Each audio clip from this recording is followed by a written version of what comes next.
It was meant as a joke between a sister and brother as she proudly showed him round her new £1.2 million home and the gardens outside. As they passed the garage block, successful children's author Helen Bailey pointed out the cesspit inside and joked with her brother John that it was a good place to hide a body. With them that summer's day in 2013 was the man Helen was planning to marry, Ian Stewart.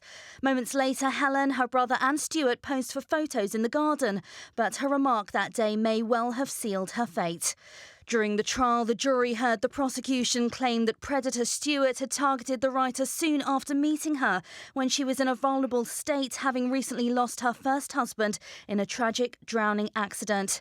Having discovered that Helen Bailey was a wealthy widow worth in the region of £4 million, Stewart set about playing the long game, determined to get his hands on her fortune. They got secretly engaged and moved in together at Hartwell Lodge in Baldock Road, Royston in 2013, with Helen coming up with most of the money to buy it. By 2014, Stewart had moved from being a witness to Helen's will to its main beneficiary. It was July of last year, and by then Helen, 51, who had written the Electra Brown and Daisy Davenport books for teenagers, was the focus of a massive police hunt after her partner, 56-year-old Stewart, had reported her missing 3 months earlier in April of 2016. Hertfordshire, please, how can I help? Hello there. My partner has been missing since Monday and not contacted anyone. Said she was going away, hasn't ended up where she said she was going. So we've just decided we should report it. Oh, yes, hasn't been reported already? No, it hasn't, no. Okay, right. Has she been missing since Monday? Yeah. What's your partner's name? Helen Bailey. Helen Bailey. Is that B-A-Y-L-E-Y? No, B-A-I-L-E-Y. And what's her date of birth? Oh, crikey. God, she phoned me there. 22nd. Right, just let me double check. 1 second. Oh, God. Ian Stewart decided to kill Helen Bailey during the middle of the day on Monday, April the 11th last year because he feared his murder plot was about to be exposed. For weeks, he'd been secretly plying Helen with quantities of a sleeping drug called Zopiclone. The drug had been prescribed to him in January 2016 by his GP for insomnia, but he'd never taken it. Instead, he was administering it in increasing amounts to an unsuspecting Helen by slipping it into her food, probably the scrambled eggs he regularly cooked her for breakfast. Helen had started to notice that she was unusually tired, she was forgetful and sometimes felt disorientated. On one occasion, she'd spoken of not recognising her own hands. Stewart knew he had to act quickly because Helen was becoming concerned about the tiredness she was experiencing. He knew it would only be a matter of time before Helen went to her GP with her concerns and no doubt be given a blood test which would reveal the telltale presence of Zopiclone in her system. Police think Helen was murdered at Hartwell Lodge sometime between late morning of April 11th and the early afternoon. Helen was a prolific user of computers and laptops. That Monday morning, she was again busy sending and receiving emails and texts, but suddenly, just before 11 a.m, all activity stopped. It's thought she was killed soon afterwards by Stewart, who smothered her, probably as she became drowsy from the Zopiclone, and then dragged her body on a duvet out to the garage block where he dropped it down a shaft and into the cesspit.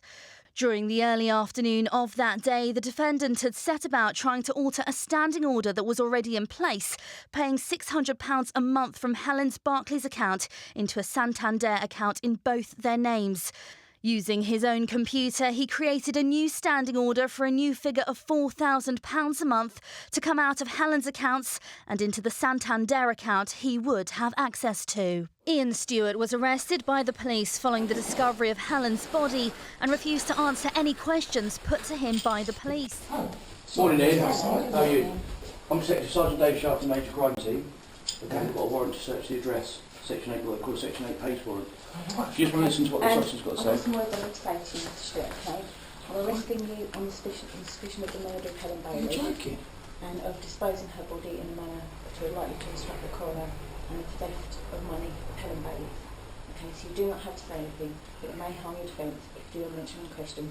Frontally, you may to rely in court. Anything you do say may be given evidence. Do you understand that? I guess so. Okay, alright, do you want to sit down? Why? Okay, well, we're going to speak to you at the police station, alright? So what needs to happen, you need to probably get some clothes on, okay, and then you need to go to the police station, and these officers will transport you to the police station, and then you'll have a chance to be interviewed at the police station, okay? You're the last person to see her alive. You wait 4 days to report her missing. You're vague about your movements on the 11th, at best. Vague. You take a duvet to the tip on the 11th.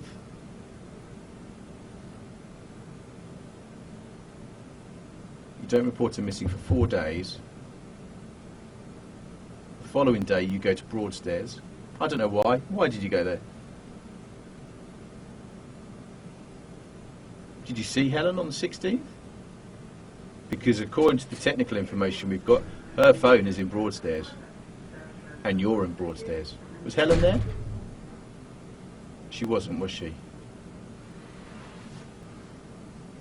Or was she? You tell me.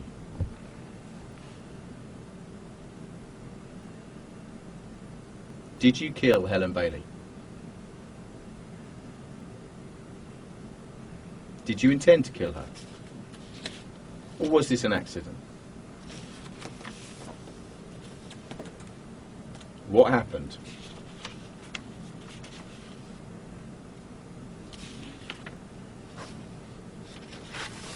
Did you just lose control, just lose it?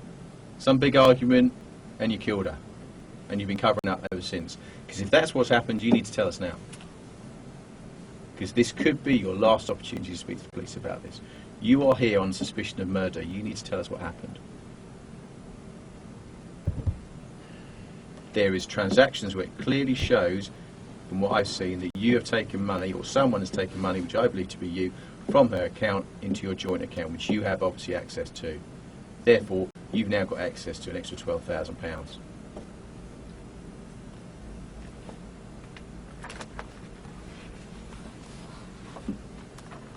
You will have benefited from her death, is that correct? Why do you say that? Financially, you will have benefited from her death, would you not say? Did anyone force you to carry out the murder? He was charged with her murder and remanded in Bedford prison to await his trial.